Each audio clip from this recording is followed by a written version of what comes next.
So this is Cat the Calicaster, and this is kind of like a double feature. Another movie about a Mars creature, the infamous cult classic, It: The Terror from Beyond Space. Yes, the cult classic that inspired James Cameron's Alien, Ridley Scott's Alien, I should say, Ridley Scott's Alien, and James Cameron's Alien.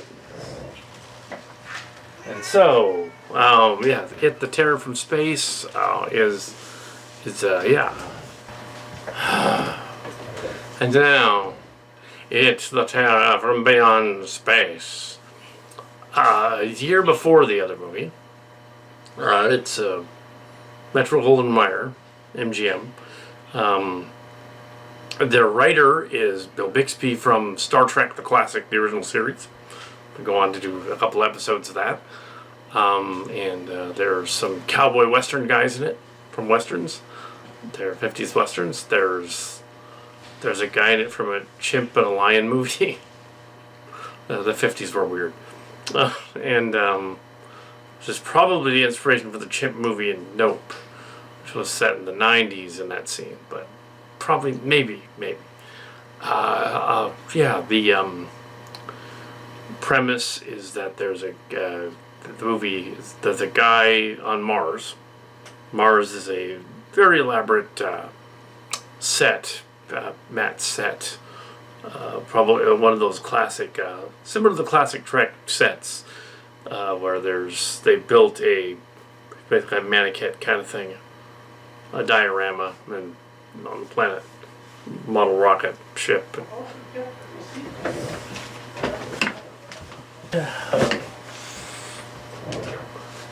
Anyway, so so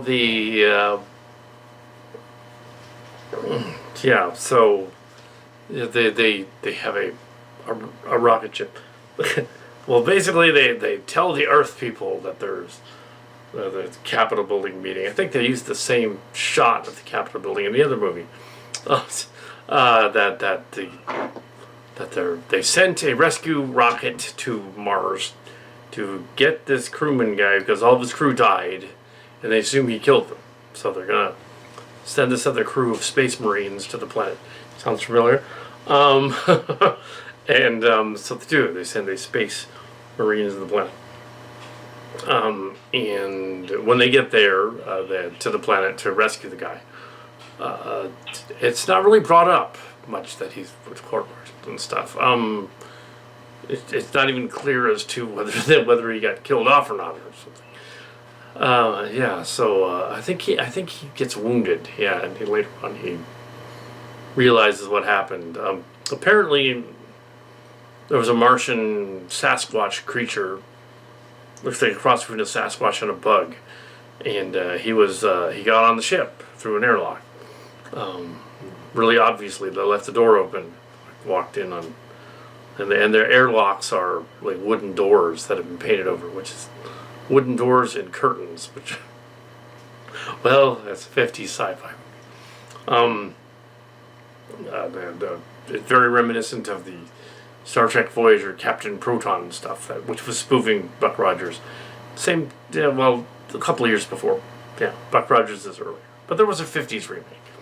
One of the people in the story is the lady from the 40s Batman serials who's in it, and everybody in it has died. Most recently, there's one guy that was still alive up until a couple of years ago, and one of them was in Shawshank Redemption, which was funny. So some of them were still alive up until then, which was 20 years ago or so. But yeah, so we have a story with a lot of background in history. Clearly, Cameron and clearly Ridley Scott, and then Cameron. We're fans of this movie, and it's not just Alien; it's Aliens.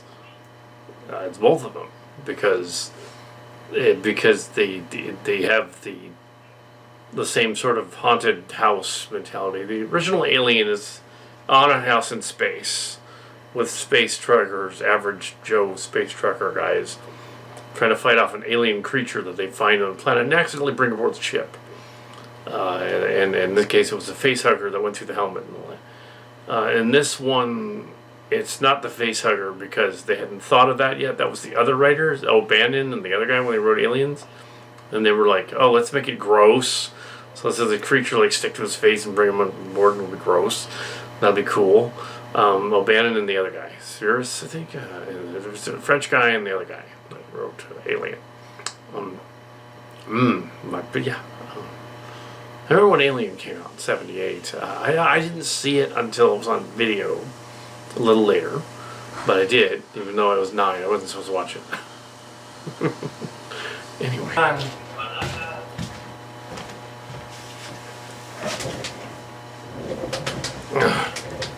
I'm not. It's through the terror of beyond space. The terror beyond space. So we have Aliens. What was hilarious about Alien, which this was based on, was that in junior high, it was one of our movie night, movie day at junior high. They brought that movie into Pine Hill and Video and showed it in class. We got to watch Alien. I'm not sure what they were thinking. It was rated R, and we were watching it, and they didn't care. Anyway, so yeah. But yeah, it was okay because I'd already seen it. So probably giving away scenes they hadn't seen. Anyway, so but as for the Terror from Space, that was more of a Creature Features 1980s thing. I do remember it on my black and white TV, and since the movie is black and white, unlike the other one, which is in color with sepia tone Mars, this one is entirely in black and white. And on black and white TV, it looked exactly the same. So yeah, let's see the video version of it. Original Creature Feature. I don't think the new Creature Features did it. They should have, but I don't think they did. So look and see if they did. I didn't see that they did when I looked it up. But the older one, the John Stanley one, totally did it. I'm sure it was one of their movies. I mean, it's classic. Classic B movie. The epitome of B movie, really. If you haven't seen It's the Terror from Space and Them, and those ones, Forbidden Planet, that kind of thing. Yeah, if you haven't seen it. So it's also the inspiration for something in 7th grade. The It's attacking Survive, the It's attack on Earth, which the Star Trek people got a hold of and made into the Bluegills and the Borg later on. So yeah, they got the same idea. Yeah, so there is somebody that comes down with some sort of a fever in the story, and but he doesn't turn into an alien like the other guy who got the amoeba thing stuck to him in the other story. Nobody gets face-huggered because that's from the other guy. But there are elements of Alien and Aliens. There is the dinner scene when they're eating food, and because it's the 50s, the women are serving food and coffee and stuff, and being the doctor and the nurse on the ship as well, which is incredibly misogynistic and sexist. But it's the 50s in the story, even though it's supposed to be the far-off year 1973 in the story. They go to the Mars planet. They did say that they don't have as much oxygen on Mars, which is interesting. Yeah. I wonder how a creature like that would even survive there. Was it made out of silicates or something instead of silicon-based life form? Because that would be kind of cool. Breathing something other than oxygen, which means that the end scene where they do the oxygen thing wouldn't kill it. But would explain how it would be bulletproof though if it was made of some sort of silicates, which means bullets would be bouncing off of it and hitting walls. Yeah, they have. It was the 50s, so they're like, yeah, makes sense for these Space Marine guys, and they look more like airline pilots than like 50s pilots than they do Marines, because they didn't have Marine outfits for them. They had like jumpsuits and radiation suits and things painted up to look like airline pilots or airline maintenance guys or something. Some gas mask at one point. Clever use of different sets and things, and you could tell they had one set, one ladder. They had they just redressed the room over and over again with this set with a ladder, looked like something out of a battleship or a submarine or something. That was creative. Yeah, so they creative use of sets, similar to our homage to these kind of movies, Starcrackers, which did something similar with they're using different rooms to look like spaceship.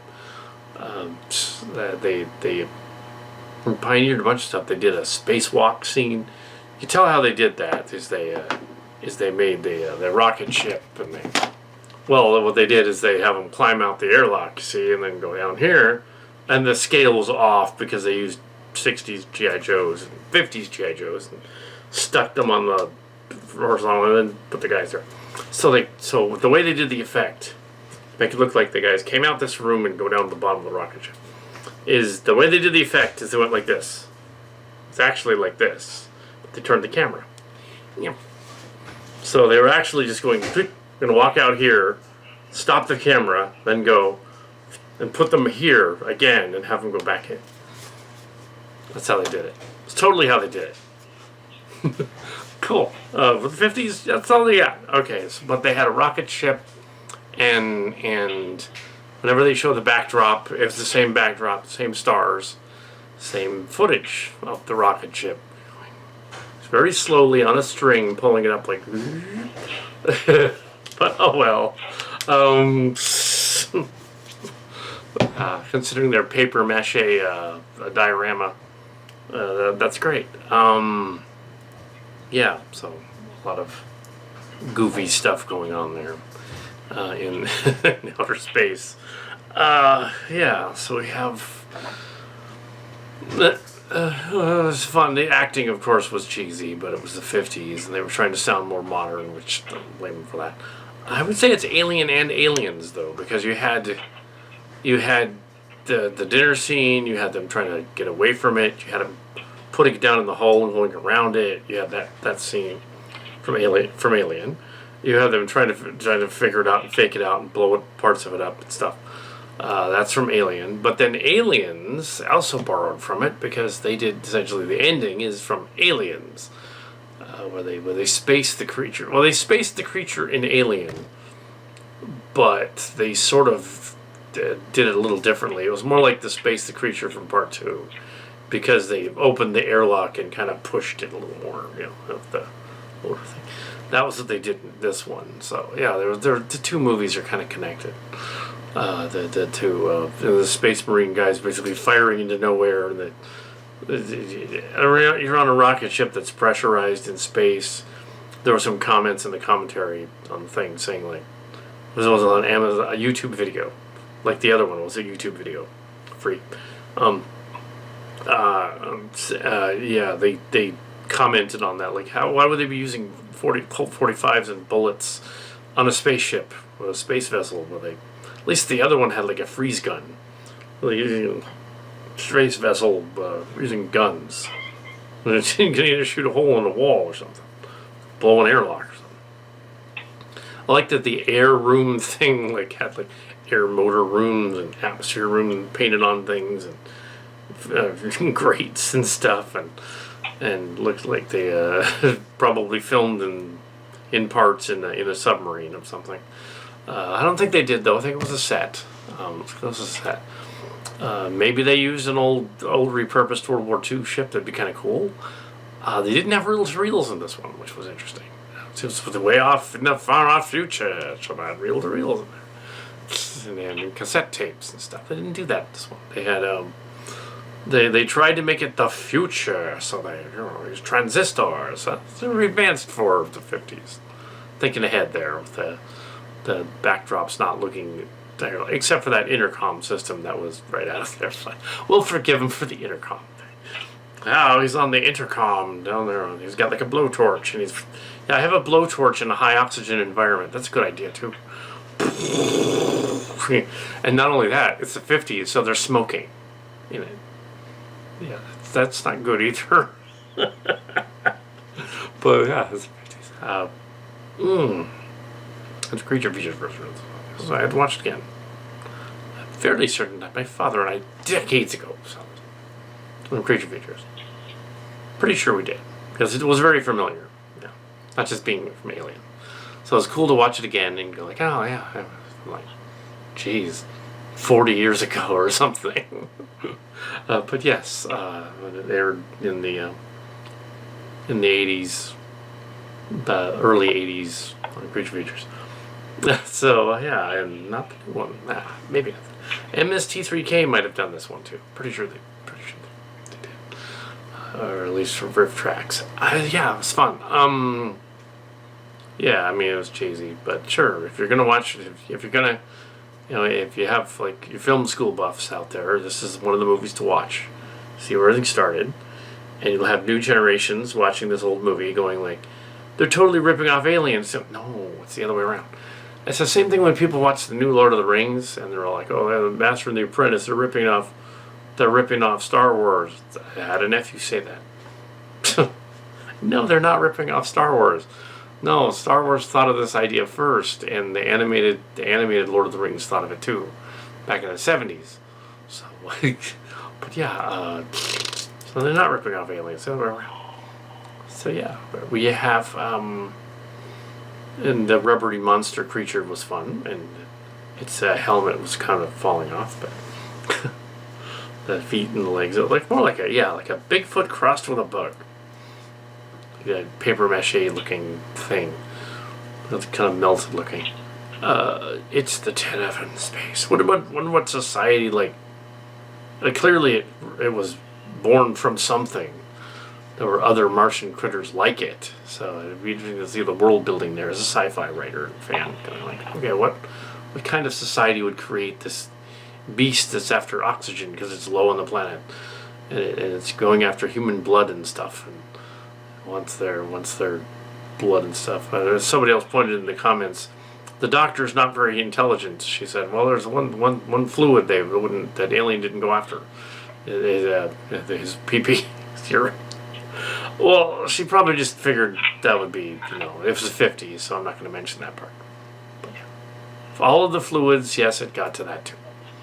Into the uric acid. Anyway, so, it's not clear how it would do that. And it's not clear if it would, live if it did that. But, oh well. Its motivation was a little strange. There was also a part where, in the commentary, IMDb commentary, talking about the different voices that were confusing it, but the person commenting on that got it wrong. That wasn't what was confusing it. They were distracting it, not confusing it. And I don't think the alien got it anyway. The alien, the idea was that they wanted to get behind the creature and trap it, which is a classic strategy, and it wasn't the noise, it was that they got behind it and trapped it, and it didn't work, got away anyway. But yeah, very creative use of sets. They had like covers that they made sort of the faux metal the hatch covers, or lightweight ones. They could hit them with a hammer, probably made out of tin foil or something. It was effective for the 50s. It worked because it was in black and white too. You can't really tell what it is. But yes, yeah. There's it, a terror from beyond space.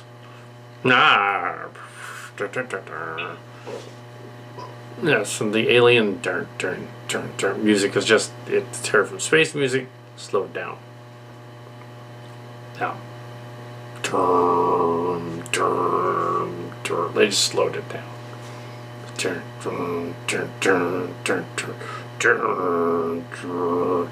They just slowed it down. That's all it was. And curiously, the ex-pop star Justin Bieber also took that music as it had slowed it down in one of his songs too. But yeah, just for the heck of it. Anyway, so. Here we go. So that is it. The Terror from Beyond Space.